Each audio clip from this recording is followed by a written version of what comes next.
For years, the VFW and Freedoms Foundation at Valley Forge have been connected through the VFW's Voice of Democracy program.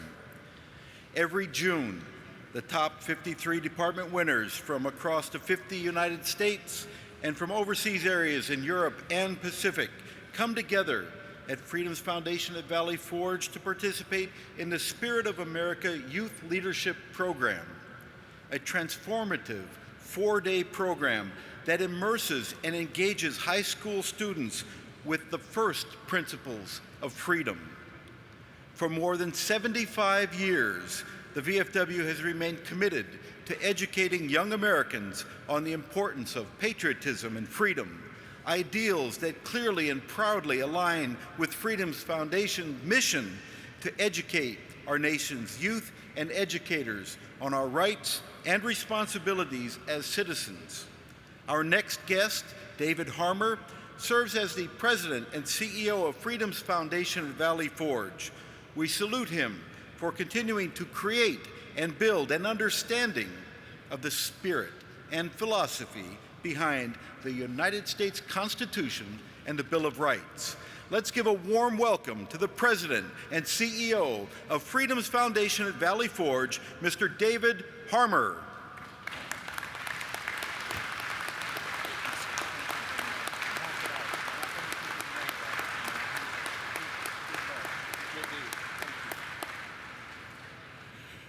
Commander-in-Chief Milhelchik, thank you very much for that gracious introduction, and thanks to all of you for that warm welcome.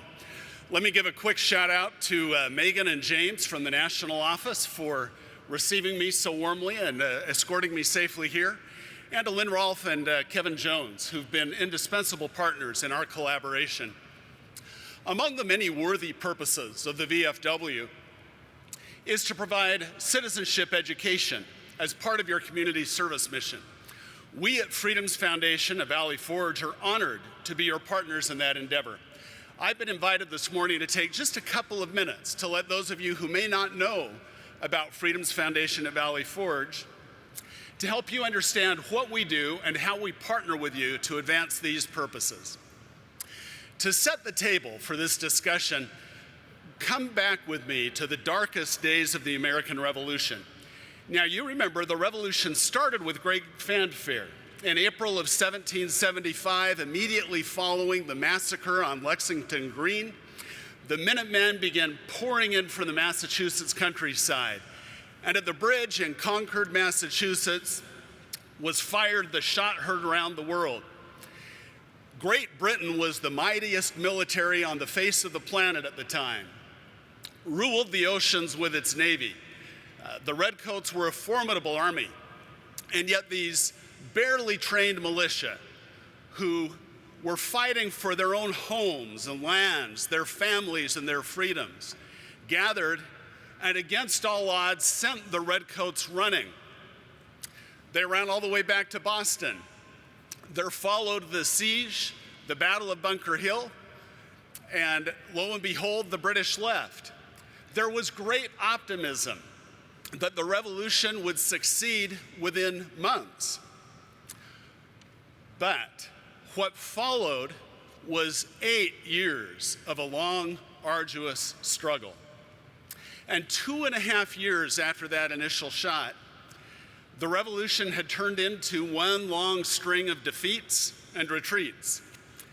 December 19th, 1777, General George Washington led his bedraggled, demoralized troops into winter camp in Valley Forge, Pennsylvania, about 25 miles northwest of Philadelphia up the Schuylkill River.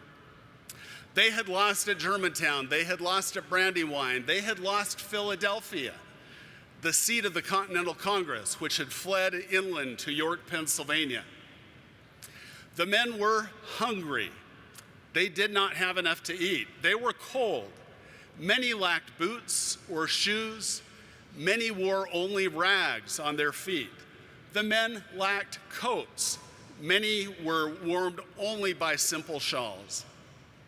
General Washington was the Bill Gates and Elon Musk and Warren Buffett combined of his day, possibly the richest man in the Western Hemisphere. a great entrepreneur as well as an innovative farmer. And yet he insisted on meeting his men where they were, suffering the same privations they did. So he insisted for the first week on conducting the business of the army out of a simple canvas tent.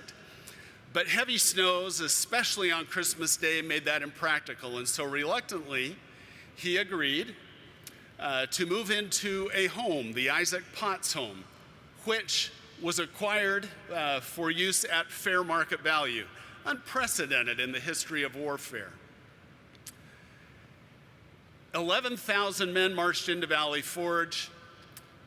6 months later, only 8,000 marched out. Now, some enlistments had expired, but replacements had arrived as well. Basically, 3,000 of 11,000 men, more than a quarter of the army, perished due to disease and exposure. Where was Congress? Most days they couldn't even assemble a quorum, and corruption and ineptitude in the commissary and quartermaster departments meant that the situation was bleak. The revolution was on the verge of dissolution. Fast forward 172 years, General Dwight D. Eisenhower, fresh off his service as Supreme Allied Commander, comes to Valley Forge. And with other concerned citizens, he establishes Freedom's Foundation at Valley Forge to create and build an understanding of the founding ideals of America as reflected in its founding documents, the Declaration of Independence, the Constitution, and the Bill of Rights. Ike and his colleagues acquire a magnificent 75-acre parcel of land immediately adjacent to what is now Valley Forge National Historical Park. And they establish there a campus with boys and girls dormitories, dining halls, classrooms, a non-denominational chapel. And they begin establishing local volunteer chapters around the country and establishing partnerships with worthy organizations like the VFW. So during the school year, we bring high school students from around the country to Valley Forge, the crucible of the American Revolution, for immersive, intensive, multi-day experiential education in the history and ideals and continuing relevance of America's founding. During the summer, we do something similar for teachers. We provide college-accredited, graduate-level professional development courses looking at America's founding ideals both in their own time and as manifest throughout American history.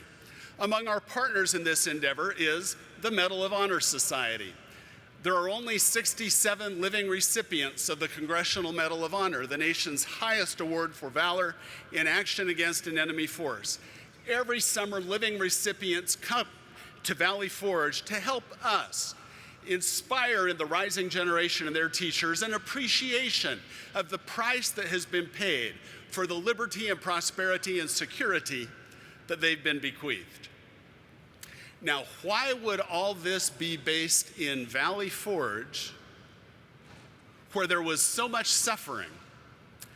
Eisenhower himself, our founding father, said it best. Ike said that it was at Valley Forge that the American experiment came closest to extinction. But it was also in Valley Forge that it fell heir to its finest example of character and courage in the person of General Washington. Now, declaring independence was bold enough, but we teach those who come to Valley Forge that declaring independence was the easy part. Securing independence was the hard part. It took the sacrifice and the consecrated struggles of your predecessors in the Continental Army 8 long years to secure and practice the independence that had been declared on parchment. Perhaps the greatest sin of which the rising generation could be guilty is ingratitude, not recognizing the incalculable value of what you and your peers throughout American history have sacrificed to provide for them. No student leaves Valley Forge without a profound appreciation of what our nation's veterans have done for them. Now, you at the VFW are our indispensable partners in this program. If ever you feel disheartened about the direction of the country, if ever you feel discouraged about the acrimony or tribalism you see in partisan politics, if ever you wonder whether the rising generation really appreciates what they've been given, come to Valley Forge and see the students that you send our way. Your hope and your faith in America's future will be rekindled. Now, with General Eisenhower, I thank all those who have served, and I thank you for enabling us as your partners to ensure that the rising generation never forgets the blessings of liberty. To each of you, we from Freedom's Foundation at Valley Forge extend our heartfelt thanks. Thank you.